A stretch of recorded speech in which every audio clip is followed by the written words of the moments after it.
My name is Julie Keckstein. I've served clients at PNC Wealth Management. We're so happy to have you here today. Today's forum is part of our series, What's on Your Mind? It's presented by Cassidy Turley and Columbus Monthly.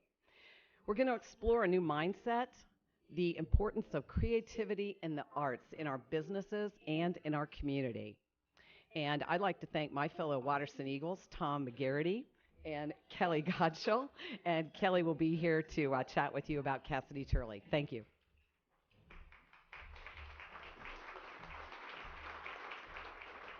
Those brilliant Watterson minds, I was going to say the same thing to you. Thanks, Julie. Cassidy Turley is pleased to support the mission of the Columbus Metropolitan Club to engage week after week the people, the ideas, and the conversations that is important to the vitality of this community. You may be aware that in the next few weeks and months, Cassidy Turley will undergo a major merger. We will become one of the largest commercial real estate firms in the world. We're very excited about that, and as of today, actually, one of the acquisitions was finalized. So with that, though, we might have a name change, we might have a merger, but we will not change our commitment to this community. So we want you to know that. So stay tuned for the announcements of our merger coming up by the end of this year and the beginning of January. Today we have the pleasure of meeting a new Columbus resident all the way from the West Coast, who joins us to share his expertise and vision for uplifting the creative class as the new president of the Columbus College of Art and Design. Please join me in welcoming Tom White.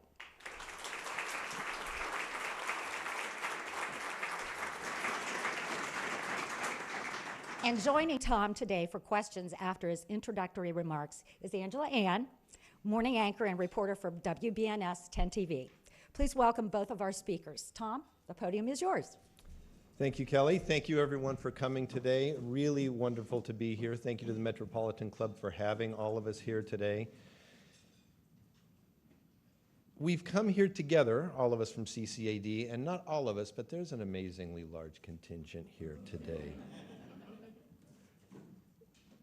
In fact, can you all stand up? If you're from CCAD, can you all just stand up and say hello?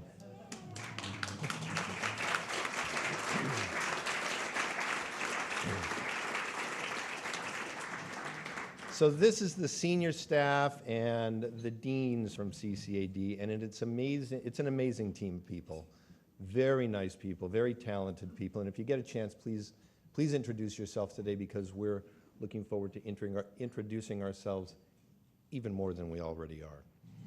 So Columbus, I have found, after being the new guy in town, is one of the most collaborative, well-networked cities on earth. It's remarkable. I think we can all share that sentiment, and it's that collaborative fabric that is at the heart of the growth that's happening in Columbus today and every day for the foreseeable future. Everyone here today knows CCAD rather well, I'm sure. We are proud to be a jewel in the crown of Columbus. We have an extraordinary reputation for preparing some of the country's best creative leaders. You know CCAD so well because my predecessors did such a remarkable job of connecting CCAD to the community and developing a foundational curriculum that builds creative leadership. That is the topic of today's talk.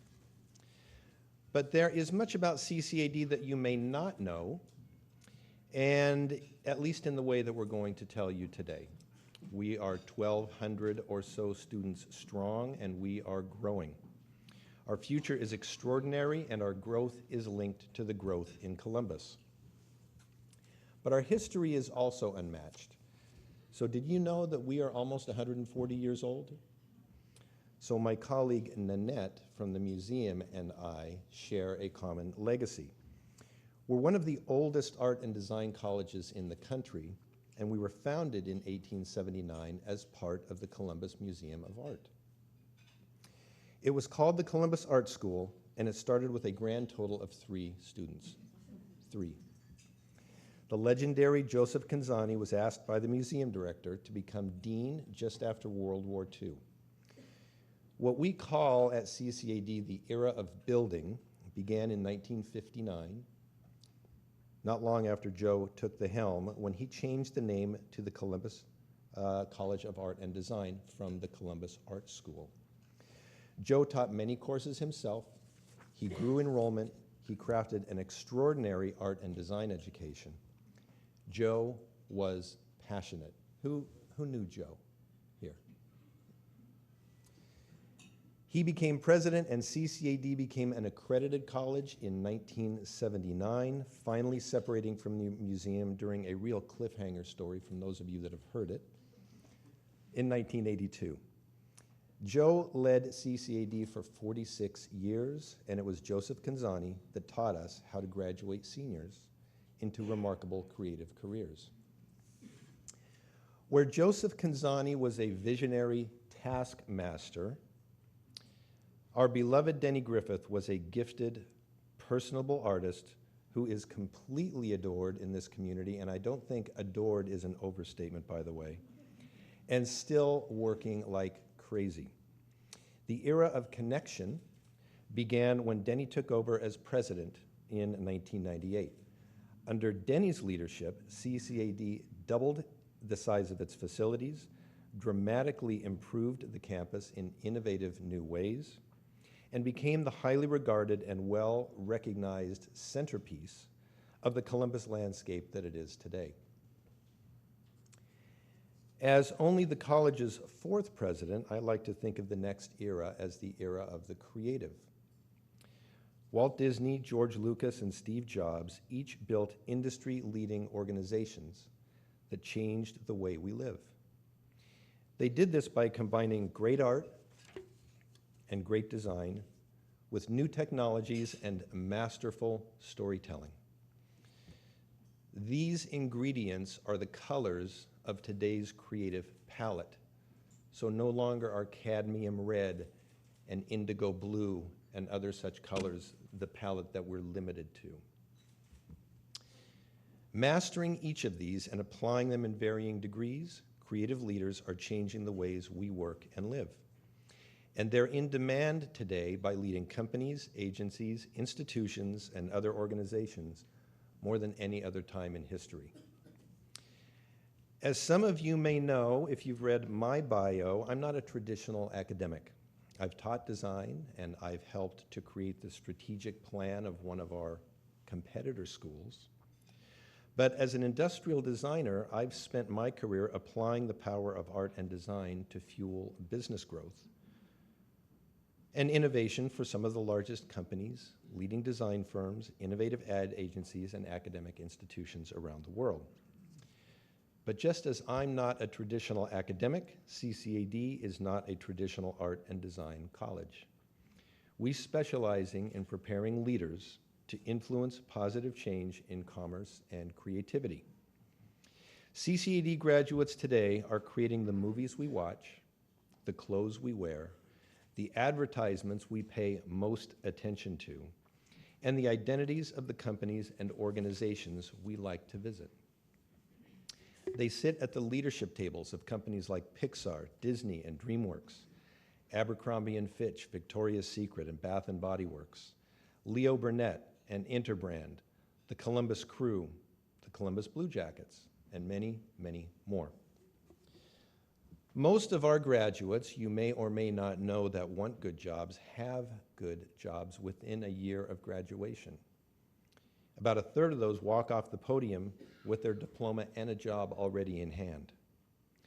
But teaching leadership in art and design is different than teaching art and design alone. To do this, we blend art, design, and commerce.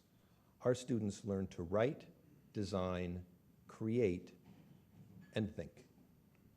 In short, our students leave CCAD prepared to follow their passions in the footsteps of people like George Lucas, Walt Disney, Steve Jobs, Jenny Britton Bauer, Tanisha Robinson, or any of the other leaders whose work they admire and whose ideals they respect most.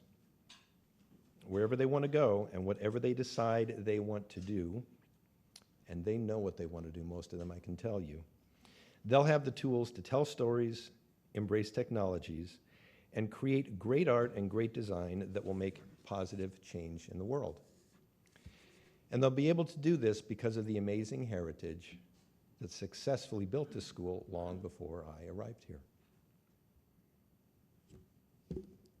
Thank you.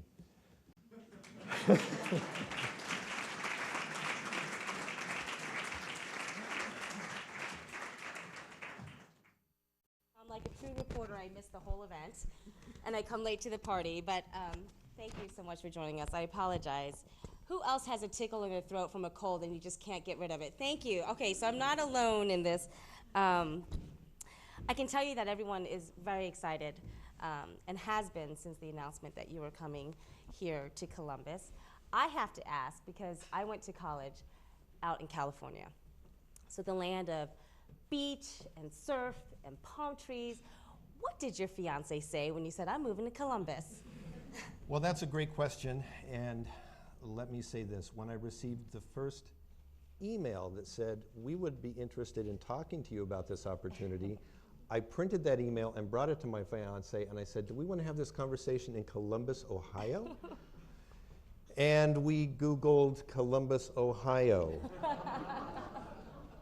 And then we Googled CCAD, and because I wasn't familiar with CCAD. And so then when we found what Columbus was all about, as much as you can see online and driving down Google Street View and looking at the Gay Street brownstones, we thought, well, this is cool. And then I thought to myself, why haven't I heard of this CCAD? It looks amazing. So we both thought that there is a remarkable opportunity here, and there's a lot of growth to be done, and that gets into the part of the question you haven't asked yet, but when we began to meet the people here, we thought, well, this is an amazing secret. And I was thrilled to be able to have the conversation and ultimately to be selected. Well, we're glad that you're here. I guess my question, you've been here about 5 months. What's been your biggest highlight so far? Biggest highlight so far, watching an Ohio State game from the Huntington box. That was great. There have been many, many highlights. Columbus is a remarkable place. The food's amazing. The people are warm and welcoming and open. The city is fueled for growth. And being in and around the growth business for most of my career, I find the environment here to be as exciting as it can be. And of course, there's this remarkable heritage of Columbus too, if we look at this Columbus Athletic Club, and if we look at the way the heritage and history of Columbus is fostered and embraced. That's something you don't really see in Los Angeles so much. No, you don't. What do you perceive as maybe CCAD's brand, if you will, of tomorrow? I mean, you're the brand guy of LA, so what would you brand CCAD, if you could, for its future? Well, to compete in today's higher ed market, especially in the world of higher education in the art and design space, you need to be provocative, because students are producing on their phones and on their iPads and on their desktops things that they could only dream about creating in colleges 10 years ago. They're doing it on their phones today. So you've got to be on your game, you've got to be on your story. So we want to be recognized in 4 key areas as best in class in our space. And because our market in Central Ohio has shrunk regionally, that means that we need to, in order to grow our enrollment, which we need to do.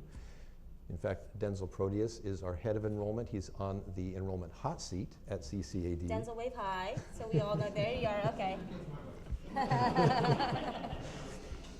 So we need to communicate nationally. So we are going to be communicating this national best-in-class brand in a robust way as we move forward in the future. So the short answer to your question is communicate best in class in 4 key areas. And I want to talk a little bit about those, because I noticed that that is something that you mention a lot when you talk to people about how you want to rebrand CCAD. Those 4 areas: entertainment design, fashion, advertising, and graphics.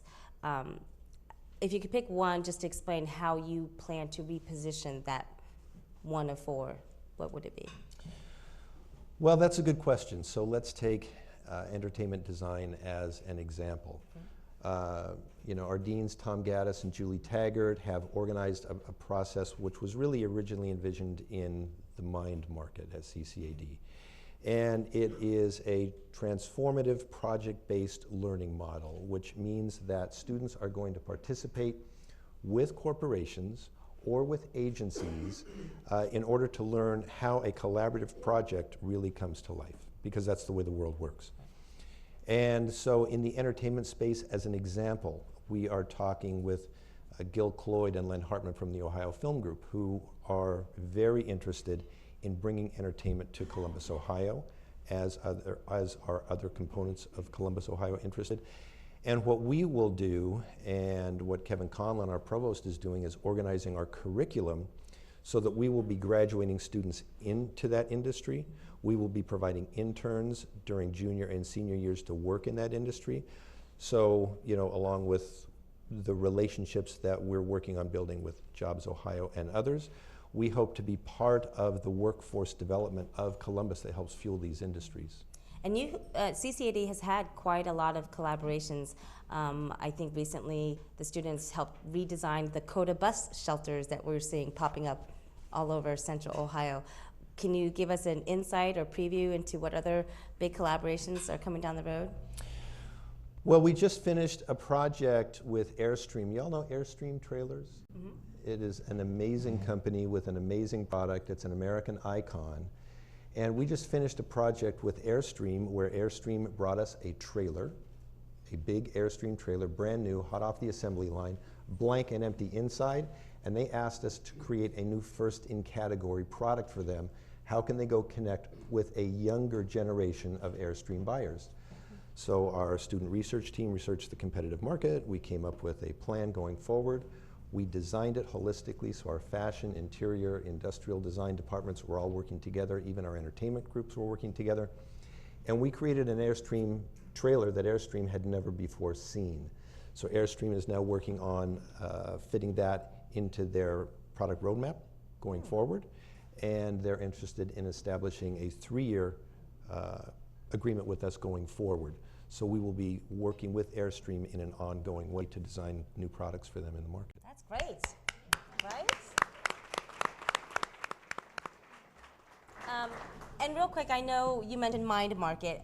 How many of you out there know what mind market is? Just show of hands. Okay, so not too many. And I just learned of mind market a couple years ago. Can you tell the crowd just a little bit about mind market and its whole mission? Because it's this amazing space.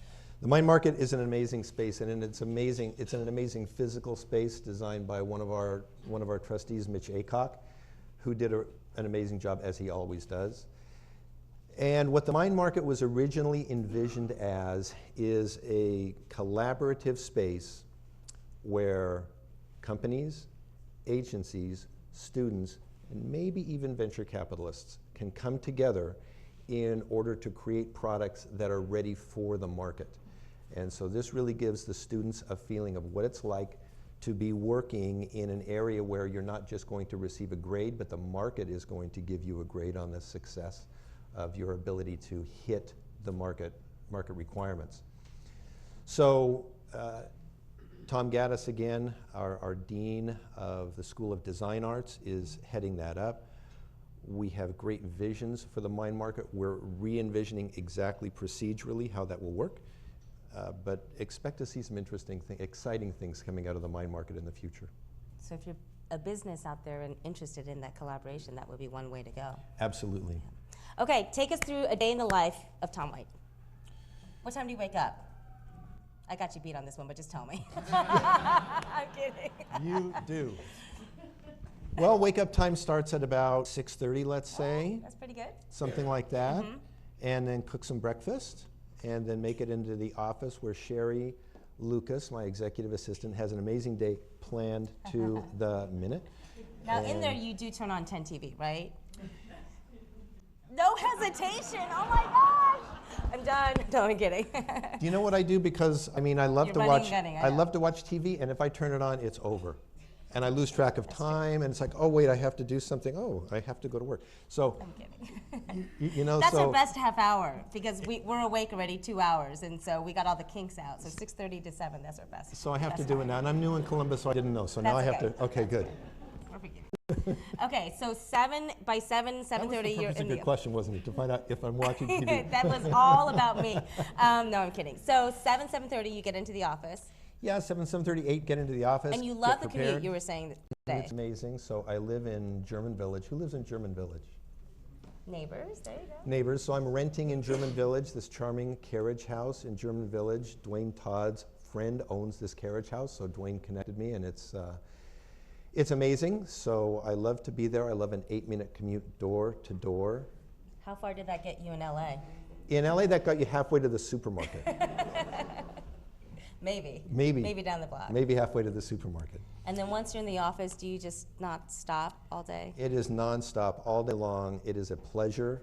I get to work with the most amazing people, the staff, the faculty, completely empowered, completely motivated, completely enthusiastic, real pros. And you know, we're going through a time of growth, which brings with it a certain amount of change, and everybody on the team is just embracing it like crazy. So I couldn't have hoped for, you know, working in a better environment of people than I am, and including with our board. And so I frequently have lunch or breakfast or dinner or drinks or something with individual board members and with staff members and with other members of the community. Tom Katzenmeyer and I are getting together next week as an example. So, and everyone has just been as embracing as can be. How often do you get to go out and walk the campus, talk to students, sit down and, you know, surprise them and say, hi, I'm going to have a brown bag lunch with you? We're doing that more and more. We had a lot of infrastructure to get in place from, you know, all through the summer, through the start of school, and we've done that. And just now we've really started making focused lunch times with student groups, with faculty groups, so I can start integrating myself a little better into the campus itself. What are you hearing from the students? Here's what I'm hearing from the students, and they are not shy. What I'm hearing, and which is thrilling, by the way. So what I'm hearing from the students is, we know what we want. We want more of it, and we want to tell you what it is that we would like for you to give us. And you know, more than that, you really can't hope for, to have that kind of openness so that you can foster a dialogue, and they love to have dialogue. Sure. But this is a generation that wants to demand what they need, and once they know that there's an open ear to do that, which I think CCAD has historically had, they are engaged in the conversation. We have an amazing new student government group now, who's completely engaged, very well organized, really on their game, well representative of the student population, and we meet together once a month. So I'm meeting with student groups in one way or another, at minimum once a week in an organized way, lunches in an ad hoc way, student government once a, you know, so there are student relationship meetings happening in one way or another a lot now. Do you ever feel that, and I know it's only been 5 months, so it might be hard for you to gauge, but that CCAD is sometimes in the shadows of the big Ohio State University, and whenever people talk about the college in Columbus, nothing against Buckeyes or anything, so don't go there, people, but you know, there's also CCAD, there's also all these other great colleges here in Central Ohio, but is that a tough challenge for you? We see it as an opportunity because we're in fact working on collaboration opportunities now with the ACAD at CCAD. And they're building an entertainment design program. We're building our entertainment design program. We're building them in very different ways so we can build them to be collaborative and synergistic. And we're very enthusiastic about that. We see Ohio State as a reference point for those who don't know Columbus to be able to say, oh, is that where Ohio State is? Yes. So at least we have a point of commonality, and it's an amazing institution. It's an amazing school. So we don't, yeah, and we can certainly say that we're in the shadows of that in one way because the scale is so very different. But we're thrilled to be in town with Ohio State. We're nearly as old as they are. And we have a very different focus than they do. And it's a very different experience. So for a student looking to have a private quality art and design school education, That's not what Ohio State sets out to offer. Right. On the other hand, we can't offer the things they do either. So we see ourselves as separate and distinct with the opportunity to collaborate and connect. And I was going to ask you, is that the perception that you want others outside of Ohio to have of CCAD? Perception? Of being this more focused type school that can offer that arts and design education? The answer is yes, but we're expanding the boundaries of what an art and design education means. So the answer is yes, but that definition is a bit broader than it was before. To create great entertainment today, you've got to create great writing, and you've got to have some great music. And if you're a designer, or if you're a fine artist, if you're a ceramicist, if you're a painter, you need to understand how to go sell your work, because you need to know how to go make money at your craft, in addition to just doing great craft work. So the definition of art and design, if you look at the Steve Jobs, George Lucas, Walt Disney, Jenny model, is really an all-encompassing creative vision now. And at a small college like CCAD, we're much more nimble to be able to create those connections a little more quickly. Thus, Ohio State is interested in collaborating with some of those capabilities we have. Very exciting. Well, I know that we have some time for questions from the audience as well. So we're going to have some questions from anybody out there in the crowd. If you've got some questions for Tom, please start thinking about them, and we've got a microphone for folks out there. But what is your next biggest project, I guess you would say, that you want to announce for CCAD, or that you're working on that you can tell us? Well, we have a new magazine coming out, and it's called Turn Magazine. Okay. And we have worked on that magazine together with Bev Ryan and the team at Ology, who have done a spectacular job. We are creating a magazine that you would picture sitting on the shelf of a newsstand side-by-side Wired and Fast Company magazine. It's on that level of quality, it's on that level of profile, and it's on that level of newsworthiness. So we're addressing fine arts, technology, industrial design, interior design. We're addressing all of our majors in context. So we're going to be connecting with the Columbus economic community, the Columbus arts community, parents of incoming students, employers. There's a rather broad base, and we're really amping up our circulation. So we're very excited about that magazine to begin getting the word out nationally. When's that coming out? That comes out middle of November, middle of this month. Okay. And who will be writing for that? Students along with staff, or? We have students, we have staff, we have internal staff working on that, we have external teams working on that. It was really an overall collaborative effort. Students worked on it, students are in it, alumni are in it, yeah. What do you do for fun? So what I probably do for fun is more of what I do during the course of the day every day, since we're relocating. We're in the transitional process of relocating. My family is in Los Angeles. I'm here in German Village. And so what I do is dedicate my time to growing what it is that we're doing. So it's days, nights, weekends, effort, and it's a lot of fun. It's what I've really spent my whole career working toward. And so I love to be doing what we're doing now. And if Jim Kunk, our board chair, gives me tickets to a hockey game, then I invite a group and we go to the hockey game. And that's a lot of fun too. But I'm in the process of still getting to know Columbus, still getting to know everyone in Columbus.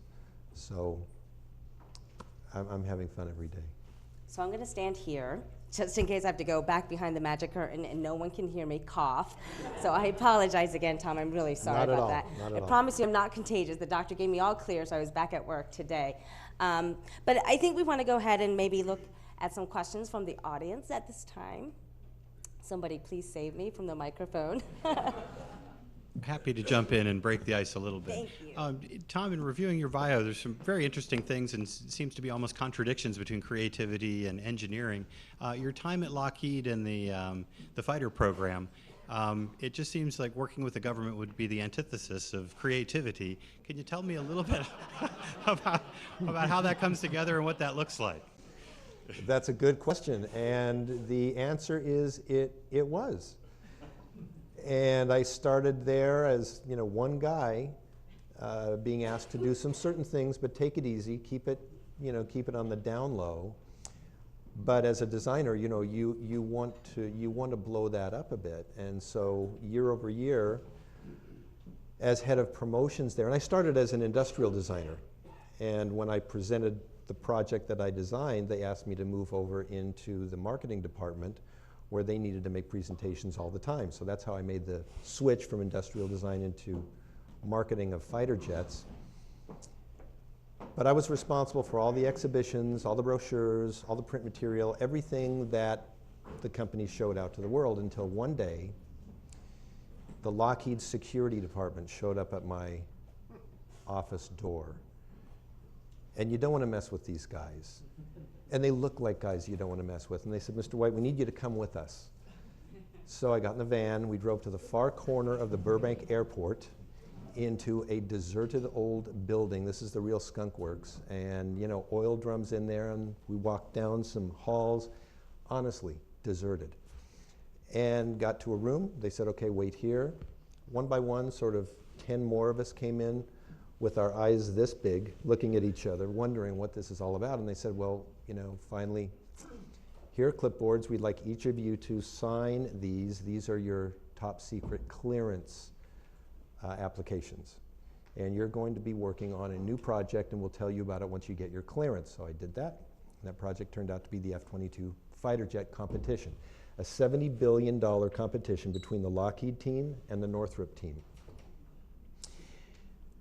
So they liked something that we were doing over in the marketing department. And so I organized a 3-year series of films, exhibitions, brochures, hired some of my design, illustration, futurist heroes, Sid Mead among them, who designed Blade Runner and Aliens and Tron and others, to design a fictitious jet, because it was my responsibility to prove that the Lockheed product, by any measure, was the winner over the Northrop product in the minds of the Air Force and the public. But we couldn't show the product and we couldn't say anything about it because it was classified top secret. So that's the challenge, talk about marketing the intangible. So we created a fictitious jet. So I asked the engineers, to your point, show me what the jet doesn't look like. Design the opposite jet. So they designed an opposite jet. We took it to the Air Force Security Department. They cleared it. And then Sid Mead rendered the fictitious jet of the future, flying in the hangar, in the factory of the future. And our name became synonymous with the competition because we're the only one who was showing a picture. And it was a sexy, amazing, beautiful picture. Then in year 3, we made a film called The Spirit of Flight. And The Spirit of Flight was a 10-minute Spielberg-like movie that told the story of a 10-year-old boy who decided he wanted to be a great fighter pilot. And his ace of aces hero, Dick Bong, flew back in his P-38 from the grave and landed on the kid's front lawn, came into his room and told him face to face what it takes to be a great fighter pilot. And it was a real tearjerker, different for the government. So we were going to show this at the Air Force Association trade show in Washington, D.C. to the Secretary of the Air Force, the Undersecretary of the Air Force, their wives, and their entourage.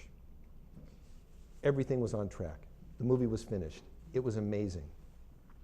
2 weeks before we were going to Washington to show the movie, the F-22 team at Lockheed decided, let's just run this by the Air Force team and make sure we're all on track. Which, from a management perspective, makes sense. Wouldn't you do that if you were going to be showing it to the customer? So we had a screening of about 200 people. I invited the whole creative team. We were all there. We couldn't wait to get the accolades. Theater went dark, showed the film, so beautiful. We all had tears in our eyes, of course. Lights came on 10 minutes later, and there's complete silence in the room where we thought there would be uproarious applause. And there was murmuring in the front row, which is not good. And when the murmuring was finished, the head of the program stood up.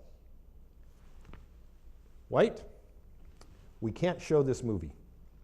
This is unacceptable, and we need you to go find another movie. This will not work. Because they were responding to this emotional nature of this story. But we were confident that it would work, and we had run all this through all the right approvals, so there was no surprise here. But what we were doing was appealing to the heart and soul of the fighter jet pilot. We were not saying, Lockheed's a great company, and here's the stats and what you'd find in a typical industrial film. Well, we didn't find another film to show. We did go with that film. And at the Air Force Association trade show, the biggest Air Force show of the year in Washington, D.C., bomb-sniffing dogs came in the morning. Secretary, undersecretary, and their entourage came in that night for the screening of our gala film. They all went into our theater, special surround sound theater. Theater doors closed. 10 minutes later, the exit doors opened, and we're waiting for the secretary to emerge. And the secretary finally emerges. And now the audience is silent, just like this audience is right now. And the secretary emerges, and he's got tears coming down his cheeks. And he walked processionally out of the theater, walks through the crowd parts like the Red Sea. And he walked over to Dan Pellip, the chairman of Lockheed, and he grabbed his hands and he says, "You've captured the spirit of this program." It's like, whew. Good. So we won, but I think primarily because, you know, Northrop was saying what the Air Force wanted to say, which is, this plane can nearly fly itself. We were saying, no, it's all about the fighter pilot. It's all about the kid in all of us who wants to take the yoke and, you know, fly a fighter jet. So we worked around that government system, back to your question, and, you know, managed to bring the heart of the topic into the way we were communicating. Long story to your answer. Great story, Tom. Thank you. You know, there's been a lot of discussion lately about the current lack of national recognition of Columbus. You told us, as you said, you're from California with little or no previous exposure to Columbus, and you gave us a little bit of some of your first impressions of the city. But considering that attracting the best and brightest art students from throughout the country to study in Columbus, what are your thoughts on what we can do to improve our national recognition? Well, if you thought the last answer was long, Mark. That is a great question, and we've thought a lot about it. In order to build our enrollment at CCAD, we need to be telling a story nationally so that people in Seattle, people in San Francisco, Malibu, Manhattan, Miami Beach understand that this CCAD is a destination that they need to come to. But the CCAD story cannot stand on its own. The CCAD story needs to stand on a pedestal of Columbus, because ultimately kids are going to come and spend 4 years here, and so they really need to get a sense of place, and that this is a, you know, must-see location and a destination that they want to come to. So as we communicate nationally, through social media, through our website, through print materials, through every multi-channel media available to us, including video, of course, we're going to be communicating our story in the greater context of Columbus. So what you will see coming from us is not only how great Gay Street is, but how great the Highball was. And you will see not only how we're building entertainment design here, but how entertainment and big data is coming to Central Ohio.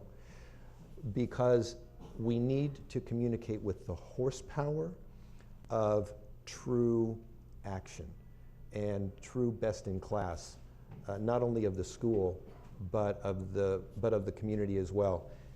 And that approach has really been embraced by our board. And we have, I think, the most amazing board in town. We're really blessed. We are being embraced by community leaders, by the partnership, by the Columbus Foundation, Tom Katzenmeyer. Everyone has just been openly embracing of this method of, you know, linking ourselves arm in arm and going down this yellow brick road of national prominence, not only for CCAD, but as a result for Columbus as well. Does that answer your question? Well, it's easy to see that you do have a brilliant board. They made a right choice. I'd like to ask you a question. So many times in committees and board meetings and creative sessions, somebody says, we should get the students at CCAD involved. How would we go about doing that? How are you engaging students into commercial projects and companies and nonprofits to help our whole city and all of us be more creative and to give students good live possibilities of exercising their talents? That is a great question.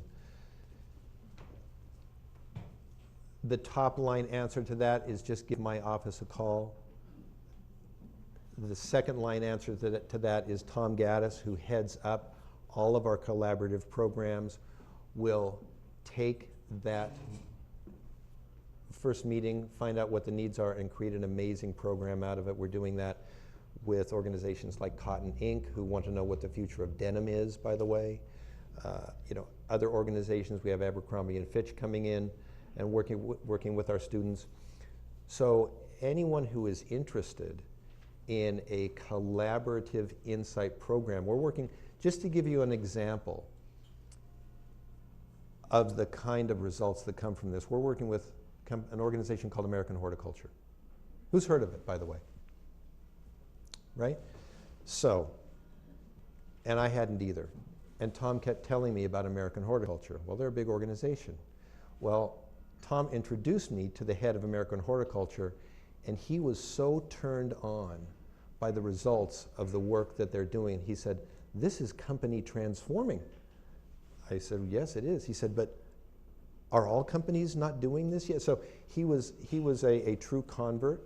He saw the results, and what we hope to do, and what we are going to be doing, is to be communicating that transformative value of art and design to more and more and more organizations. We really are interested in having CCAD become a go-to place for that level of innovative energy that can infuse the new into organizations that need it to compete. Hi, neighbor. No doubt. So you started your remarks talking about the history of the museum and the school, which was then, of course, we had the gallery then. We weren't even a museum, we were just the gallery. But we share a commitment to creativity and to the how central creativity is to meeting the challenges of the 21st century. I was wondering if you might make some comments about the intersection of creativity and education and the way we're educating young Americans. I think one of the things at the museum that was a real wake-up call for us, and one of the reasons that we embrace creativity, was the Torrance test results of a few years ago. It's been almost a decade now, but I think we all know that our kids all take IQ tests all the time, right? And our IQs keep going up like little stair steps. But there's another test that they give globally that our kids take too. It's called the Torrance test of creativity.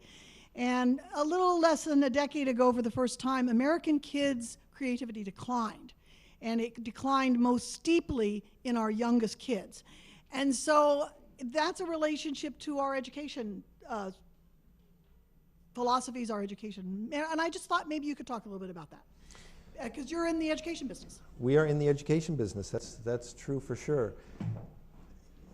The start of the answer to your question, because the measure of creativity is changing, for sure.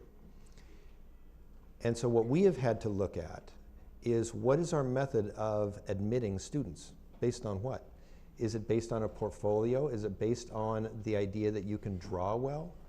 Because that used to be the measure. Can you draw or paint? Show us your portfolio. And what's happening today, we found, and thus we've changed almost completely our process of reviewing what we've called portfolios in the past. And we're now calling that a review of evidence of creativity. So it no longer needs to be a portfolio of drawings or paintings. Now it can be a poem. It can be a video. It can be a series of selfies. It can be any demonstration of creativity in any media, including writing, that students can use to convince us they have what it takes to go through the curriculum. We can teach them how to draw. We can teach them how to do these other things. But if we see they have the passion and they have the capability for creativity, the evidence of creativity, and the money, then, and of course we have all kinds of grants that we can help students with as well. But if they have those fundamental tools, we will bring them in and we will teach them the rest. But it's that core that core foundation that they need to bring with them. Phenomenal. Thank you. Hope everyone enjoyed today's forum. We encourage you to continue the conversation with coffee and cookies out in the lobby. And remember, you can view and share all of our forums at CTV Columbus Television, on WOSU and PBS affiliates through the Ohio channel, and anytime on CMC's website via YouTube. And once more, let's thank Cassidy Turley and Columbus Monthly, and our trooper, Angela Ann, who's still back here, and Tom White. Thank you. We hope to see you again.